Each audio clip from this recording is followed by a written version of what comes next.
চিনি আর নুন এই দুটি রং একই হলেও তার পার্থক্য স্বাদে, তেমনি মানুষ আর অমানুষগুলো দেখতে পুরো এক, কিন্তু পার্থক্য তাদের চরিত্রে। রাজপ্রাসাদের মতো বড় বাড়ি, অথচ পরিবার ছোট। ব্যাংক ব্যালেন্স প্রচুর, কিন্তু মনে শান্তি নেই। ঝুড়ি ভরা ডিগ্রি, অথচ সাধারণ জ্ঞানের অভাব। হাতে দামি ঘড়ি, অথচ সময়ের অভাব। প্রচুর ফেসবুক বন্ধু, কিন্তু বিপদে খোঁজ নেবার কেউ নেই। গৃহিণীরা বাইরের ইনকাম ছাড়া কিভাবে ঘরে বসে খুব সহজ উপায়ে টাকা জমাবে তার সহজ কিছু আইডিয়া ও টিপস। নতুন দিনে নতুন আর একটি ভ্লগ ভিডিও নিয়ে হাজির আমি আপনাদের মাঝে। সাভানা, ছোট্ট একটা গ্রাম, কোচবিহার জেলা থেকে বলছি, দিনহাটা থেকে বলছি। তো welcome back to my channel. আসসালামু আলাইকুম। তোমরা সবাই কেমন আছো? আমি আশা করি তোমরা সকলে ভালো আছো। আলহামদুলিল্লাহ আমিও ভালো আছি এবং আমার পরিবার পরিজনদের নিয়ে আলহামদুলিল্লাহ আমি ভালোই আছি।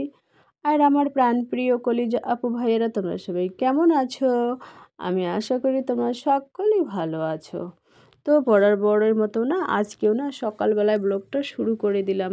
আজকে সকাল কটার সময় উঠেছি জানো? আজকে ঘুম থেকে উঠেছি 8:45টায়। খুব দেরি করে ঘুম থেকে উঠেছি। সাত সকালে না অনেক কুয়াশা পড়ে, সেই জন্য সাত সকালে উঠেও আবার ঘুমিয়ে পড়ি। তো চলো ব্লগটা দেখতেই থাকো, আশা করি তোমাদের খুবই ভালোই লাগবে। গৃহিণীরা বাইরের ইনকাম ছাড়া কিভাবে ঘরে বসে খুব সহজ উপায়ে টাকা জমাবে তার সহজ কিছু আইডিয়া ও টিপস আজকে তোমাদের কাছে আমি শেয়ার করব। দেখুন, আমরা প্রত্যেক হাউসওয়াইফরাই কিন্তু ঘরের সংসারের ঘরের যাবতীয় কাজকর্ম করে থাকি। ওই ডেইলি রুটিন আমাদের একটা না, অনেক কয়েকটা রুটিন আছে। ওই বাসন মাজা, তোমার ঝাড়ু দেওয়া, পোছা লাগা, বাড়ি ঘর পরিষ্কার রাখা, বেডরুম ক্লিন করা, রান্নাঘর ক্লিন করা, রান্না করা, ছেলে মেয়েকে টাইম হাজব্যান্ডকে টাইম খেতে দাও, এইগুলো কিন্তু আমাদের সবার একটা রুটিনের মধ্যে পড়ে। তো এইগুলো কাজকর্ম করব, তার ফাঁকে ফাঁকে আমরা খুব সহজ উপায়ে ঘরে বসে কিভাবে ইনকাম করব, টাকা কিভাবে জমাবো তার সহজ কিছু আইডিয়া ও টিপস। দেখুন, ঘরে বসে তোমরা কি কি কাজ করতে পারো আমি তোমাদের বলছি। 1 নম্বর তো সেলাইয়েরও কাজও করতে পারো ঘরে বসে। আবার 2 নম্বর হাঁস মুরগি কবুতরও পালতে পারো। আবার 3 নম্বর টিউশনিও পড়াতে পারো। তো এইগুলো না ঘরে বসে থেকেই হয়। কিন্তু আমরা গৃহিণীরা চাইলে কিন্তু অনেক কিছুই করতে পারি। কিন্তু দেখুন, আমাদের প্রত্যেকেরই হাজব্যান্ড, কারো ইনকাম কম, কারো ইনকাম বেশি, কিন্তু সব কিছু নির্ভর করে আমাদের মেয়েদের উপরে নির্ভর করে। আমরা কিভাবে সংসারটাকে ম্যানেজ করব সেটাই আর কি নির্ভর করে।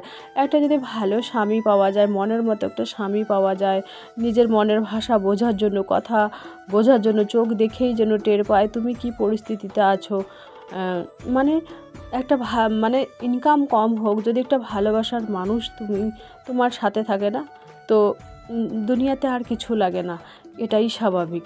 তো অল্প ইনকামেও সেই মেয়েটা কিন্তু খুব সুখে থাকতে পারে। তো আমার কথা বলছি, মধ্যবিত্ত পরিবার থেকেই আর কি আমি বিলং করি। তো আমি এইভাবে ঘরে বসেই কিন্তু ইনকাম করি। মুরগি পালি, কবুতর পালছি। কবুতররা ডিম দিচ্ছে না, কিন্তু দিবে, একদিন হলে একদিন দিবে। আর সেলাইও করতেছি আমি। আবার মাঝে মাঝে ফোন করলে ব্যাগ ডেলিভারির জন্যও আমি চলে যাই।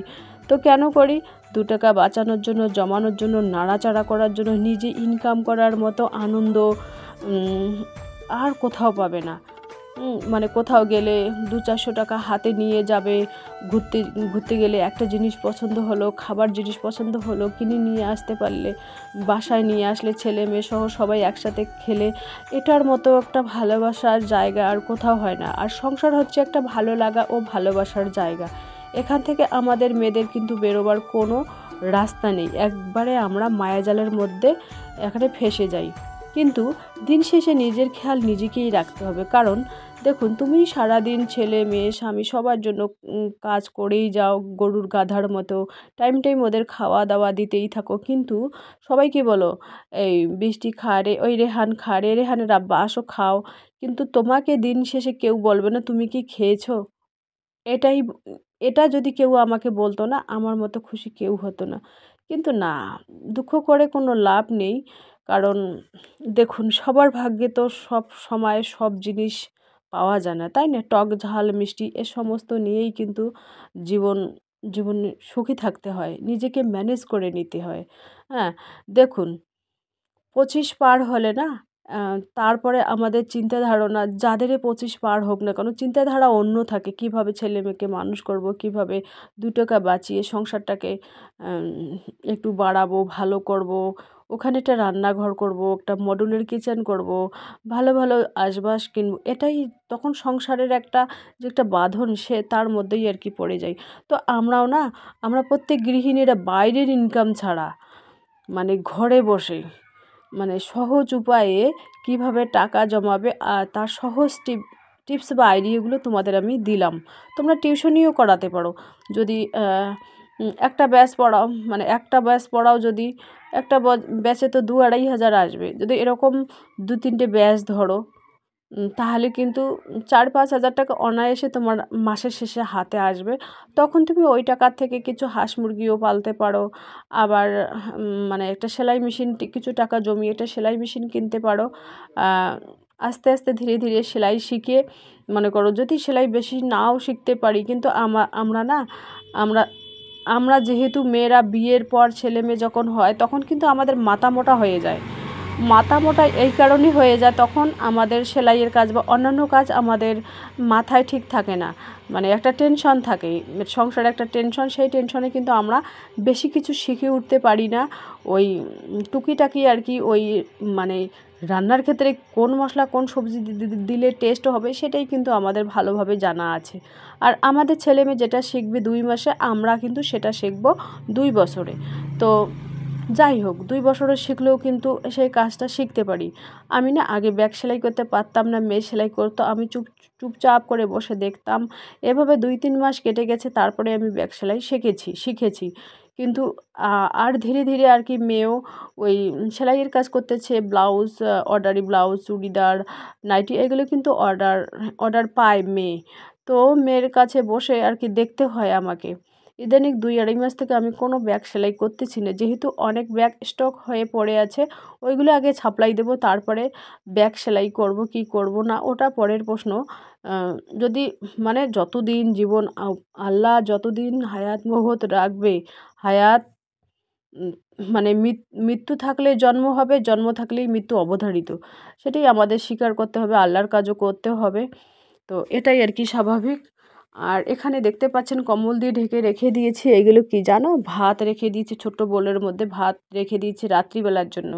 আর এখানে ডিম দেখতে পাচ্ছেন, এইগুলো ডিম কিন্তু মানে আমার মুরগিরও ডিম, আবার আমার মায়ের কাছ থেকেও নেই। এইগুলো ডিমের জন্য অর্ডার যদি কেউ করে, যেখানে আমি ব্যাগ ডেলিভারির জন্য যাই, সেখানে কিন্তু দিয়ে আসি। তো আলহামদুলিল্লাহ মুরগির ডিম বিক্রি করেই আমার সংসার চলে। এই যে দেখুন, ডিম বিক্রি করা টাকা এখানে তোমাদের দেখিয়ে দিলাম। তো চলো, আজকের ব্লগটা এ পর্যন্তই। ততক্ষণ তোমরা সবাই সুস্থ থাকো, সাবধানে থাকো, টাটা, আল্লাহ হাফেজ। আজকে কিন্তু অনেক কিছু শেয়ার করতে পারিনি, তোমাদের যতটুকুই পারছি ততটুকুই। আজকে আর কি মনটা ভালো নেই, সেই জন্য অত কিছু কাজ তোমাদের কাছে শেয়ার করতে পারলাম না।